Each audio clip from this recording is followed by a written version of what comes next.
looking at a woman who was publicly silent for a decade. Obviously, that's changed, but only recently. It was several months ago that I gave my very first major public talk at the Forbes 30 Under 30 Summit. 1,500 brilliant people, all under the age of 30. That meant that in 1998, the oldest among the group were only 14, and the youngest just 4. I joked with them that some might only have heard of me from rap songs. Yes, I'm in rap songs. Almost 40 rap songs. But the night of my speech, a surprising thing happened. At the age of 41, I was hit on by a 27-year-old guy. I know, right? He was charming, and I was flattered, and I declined. You know what his unsuccessful pickup line was? He could make me feel 22 again.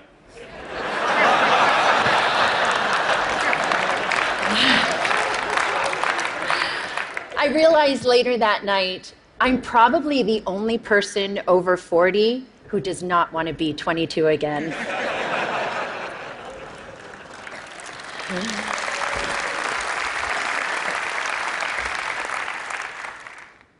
At the age of 22, I fell in love with my boss. And at the age of 24, I learned the devastating consequences. Can I see a show of hands of anyone here who didn't make a mistake or do something they regretted at 22? Yep, that's what I thought. So like me, at 22, a few of you may have also taken wrong turns and fallen in love with the wrong person, maybe even your boss.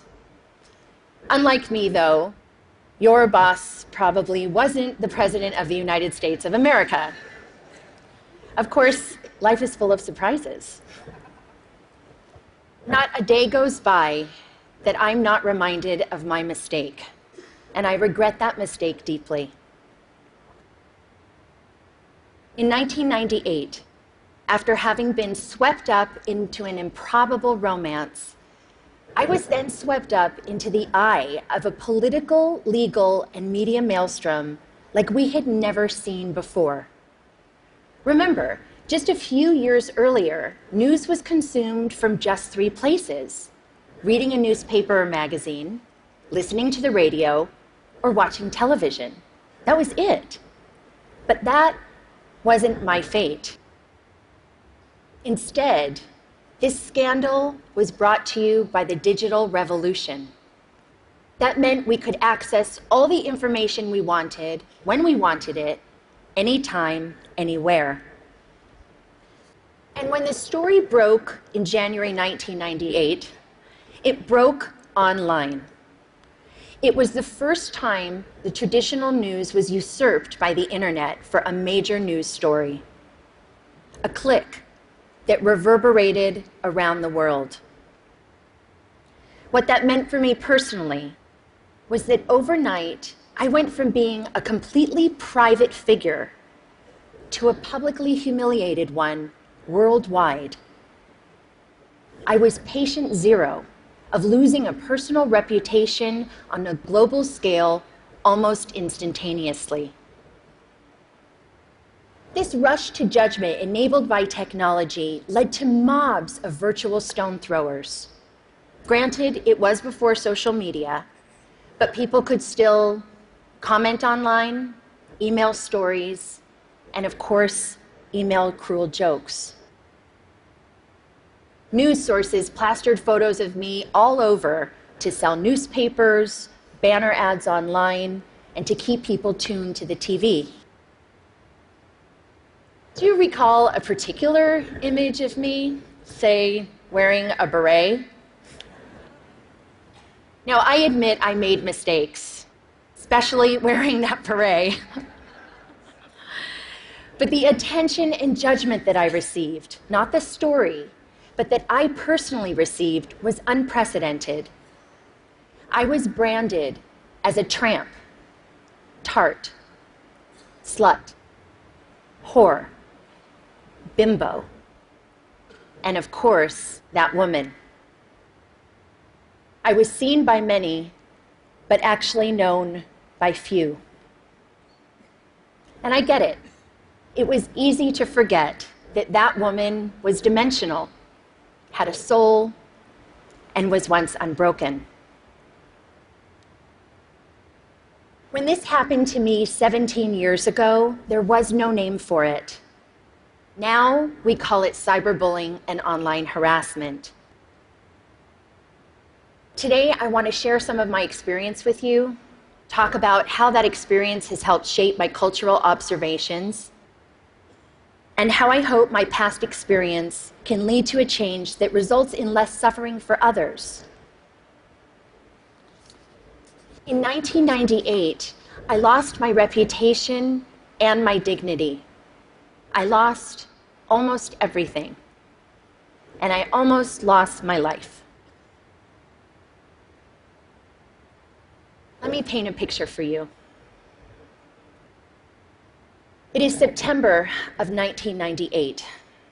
I'm sitting in a windowless office room inside the Office of the Independent Counsel, underneath humming fluorescent lights. I'm listening to the sound of my voice on surreptitiously taped phone calls that a supposed friend had made the year before. I'm here because I've been legally required to personally authenticate all 20 hours of taped conversation. For the past 8 months, the mysterious content of these tapes has hung like the sword of Damocles over my head. I mean, who can remember what they said a year ago? Scared and mortified, I listen. Listen as I prattle on about the flotsam and jetsam of the day. Listen as I confess my love for the president and, of course, my heartbreak. Listen to my sometimes catty, sometimes churlish, sometimes silly self being cruel, unforgiving, uncouth. Listen deeply, deeply ashamed to the worst version of myself, a self I don't even recognize. A few days later, the Starr Report is released to Congress, and all of those tapes and transcripts, those stolen words, form a part of it. That people can read the transcripts is horrific enough. But a few weeks later, the audio tapes are aired on TV and significant portions made available online. The public humiliation was excruciating. Life was almost unbearable. This was not something that happened with regularity back then in 1998. And by this, I mean the stealing of people's private words, actions, conversations, or photos, and then making them public. Public without consent, public without context, and public without compassion. Fast forward 12 years to 2010, and now social media has been born. The landscape has sadly become much more populated with instances like mine, whether or not someone actually made a mistake, and now it's for both public and private people. The consequences for some have become dire, very dire. I was on the phone with my mom in September of 2010, and we were talking about the news of a young college freshman from Rutgers University named Tyler Clementi. Sweet, sensitive, creative Tyler was secretly webcammed by his roommate while being intimate with another man. When the online world learned of this incident, the ridicule and cyberbullying ignited. A few days later, Tyler jumped from the George Washington Bridge to his death.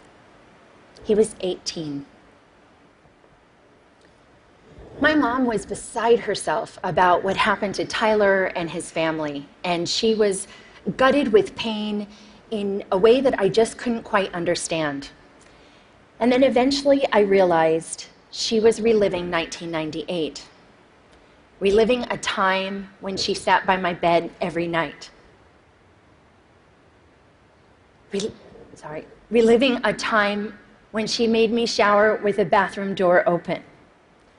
And reliving a time when both of my parents feared that I would be humiliated to death, literally. Today, too many parents haven't had the chance to step in and rescue their loved ones. Too many have learned of their child's suffering and humiliation after it was too late.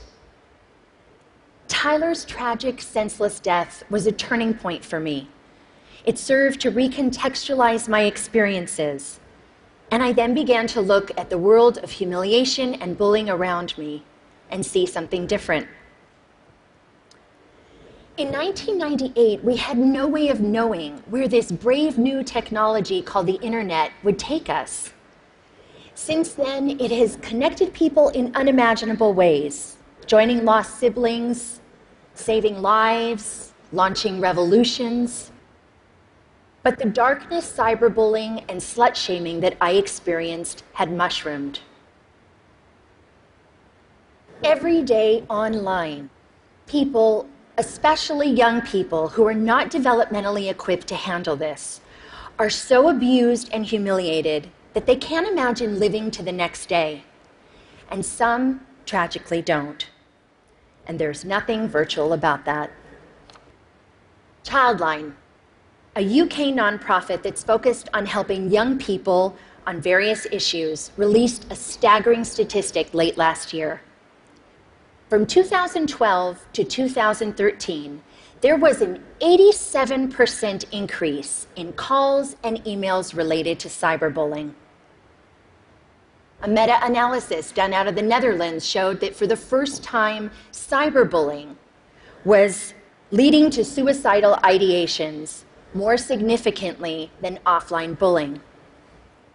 And you know what shocked me, although it shouldn't have, was other research last year that determined humiliation was a more intensely felt emotion than either happiness or even anger.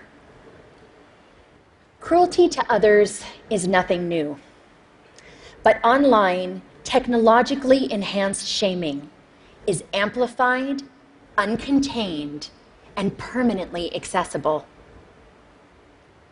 The echo of embarrassment used to extend only as far as your family, village, school, or community. But now it's the online community too. Millions of people, often anonymously, can stab you with their words, and that's a lot of pain. And there are no perimeters around how many people can publicly observe you and put you in a public stockade.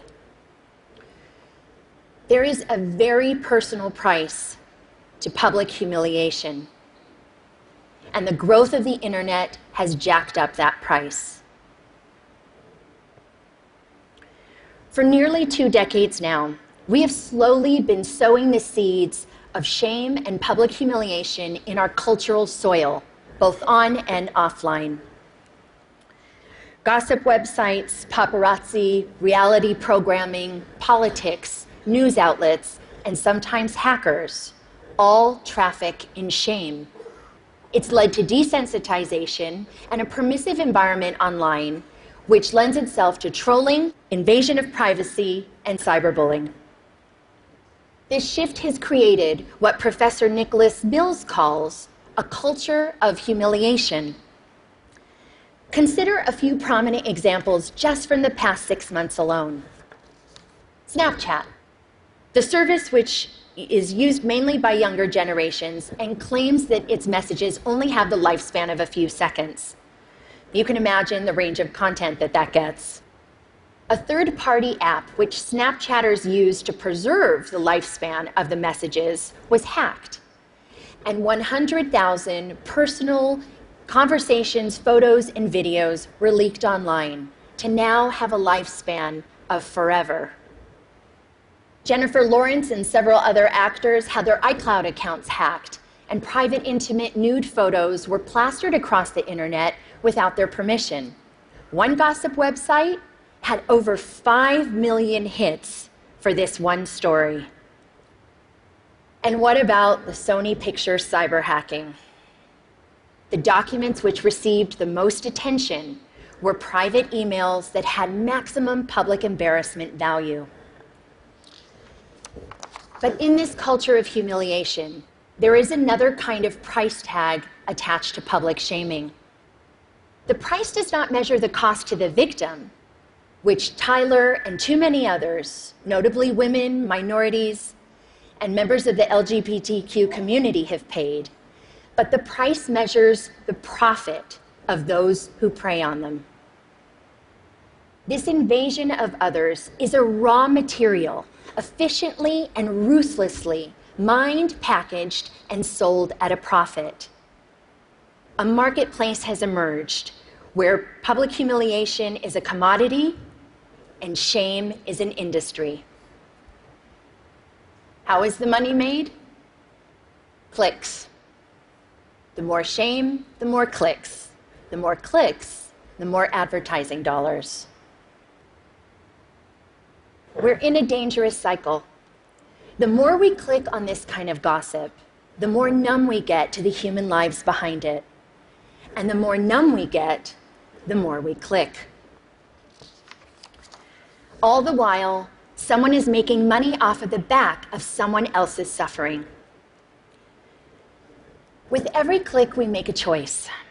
The more we saturate our culture with public shaming, the more accepted it is, the more we will see behavior like cyberbullying, trolling, some forms of hacking, and online harassment.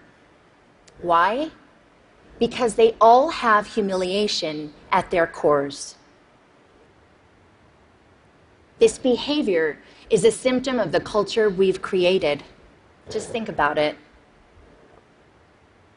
Changing behavior begins with evolving beliefs. We've seen that to be true with racism, homophobia, and plenty of other biases today and in the past. As we've changed beliefs about same-sex marriage, more people have been offered equal freedoms.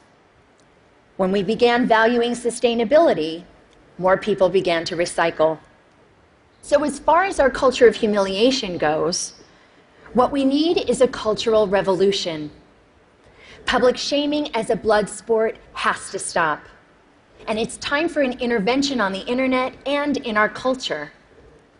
The shift begins with something simple, but it's not easy.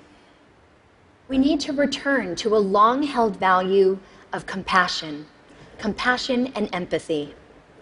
Online, we've got a compassion deficit, an empathy crisis. Researcher Brené Brown said, and I quote, "Shame can't survive empathy. Shame cannot survive empathy."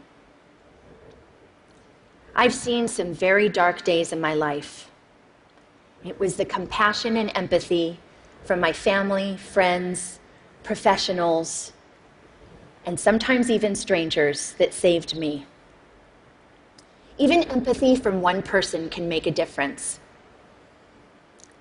The theory of minority influence, proposed by social psychologist Serge Moscovici, says that even in small numbers, when there's consistency over time, change can happen.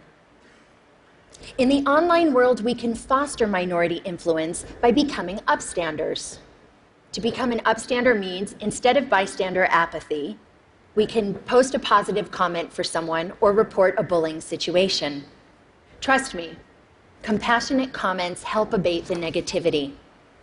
We can also counteract the culture by supporting organizations that deal with these kinds of issues, like the Tyler Clementi Foundation in the US. In the UK, there's Anti-Bullying Pro, and in Australia, there's Project Rocket. We talk a lot about our right to freedom of expression. But we need to talk more about our responsibility to freedom of expression. We all want to be heard. But let's acknowledge the difference between speaking up with intention and speaking up for attention. The internet is the superhighway for the id. But online, showing empathy to others benefits us all and helps create a safer and better world. We need to communicate online with compassion, consume news with compassion, and click with compassion. Just imagine walking a mile in someone else's headline. I'd like to end on a personal note. In the past 9 months, the question I've been asked the most is why? Why now? Why was I sticking my head above the parapet? You can read between the lines in those questions, and the answer has nothing to do with politics. The top note answer was and is because it's time. Time to stop tiptoeing around my past, time to stop living a life of opprobrium, and time to take back my narrative. It's also not just about saving myself. Anyone who is suffering from shame and public humiliation needs to know one thing. You can survive it. I know it's hard. It may not be painless, quick, or easy, but you can insist on a different ending to your story. Have compassion for yourself. We all deserve compassion, and to live both online and off in a more compassionate world. Thank you for listening.